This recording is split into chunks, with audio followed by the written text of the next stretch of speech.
Hey, it's Lisa here, and today I'm going to show you guys how to increase your mobility while working on your core.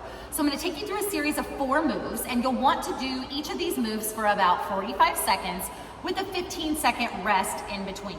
So the first move we're going to do is get into a high plank, and we're going to move between high plank and down dog. So we start here, and then you're going to push back to down dog. So you want to come through plank, hold the core, push back through down dog.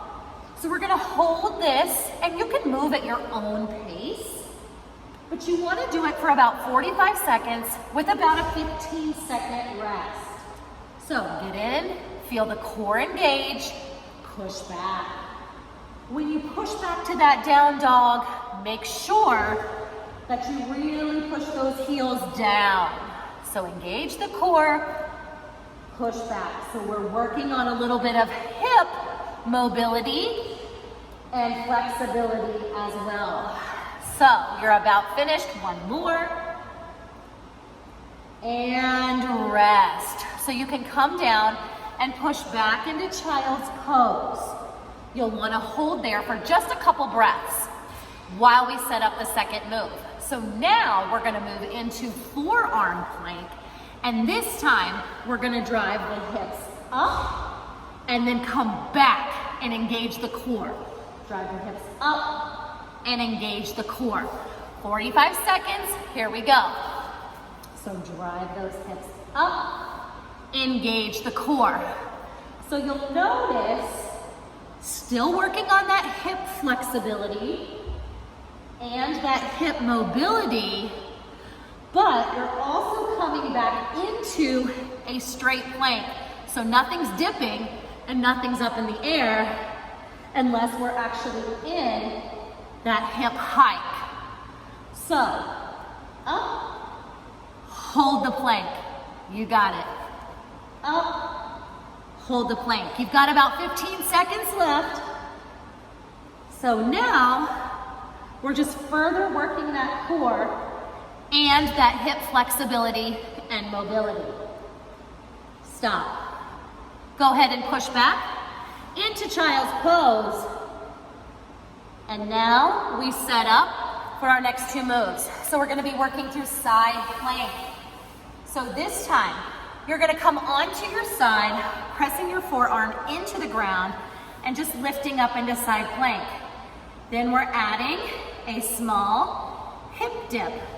If you need to modify, you can just drop a knee from here. 45 seconds, let's go. So hold up and drop. I'm gonna do the modified version for you, but if you were not modifying, you would be up on both feet, allowing the hips to drop and lifting up. So you're here for 45 seconds. So we're continuing to work the core, work the obliques, and a little bit more mobility within those hips. Keep going. So you've got 45 seconds on this side. We'll take a small break and then get to the very last move on the other side.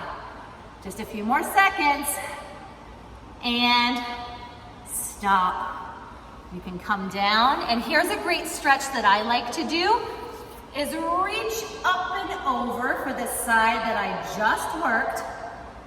And now, let's finish up on the other side. When you're ready, bring it up. So you can hold with your feet up and add that dip. Breathing through it, or you can do the modified version. Drop the knee, lift the hip. So this should take you about 4 minutes to do this series. This is great for core strength, but it's also great for hip mobility and increasing your flexibility. A few more seconds here and you're done. Let's do 2 more. And last one. Now, we can come up and we can stretch the side that we just worked. So, try this core exercise Tell me if you feel any increase in flexibility or mobility as a result. It's just a great way to switch up the normal planking that we're used to doing to get even better results.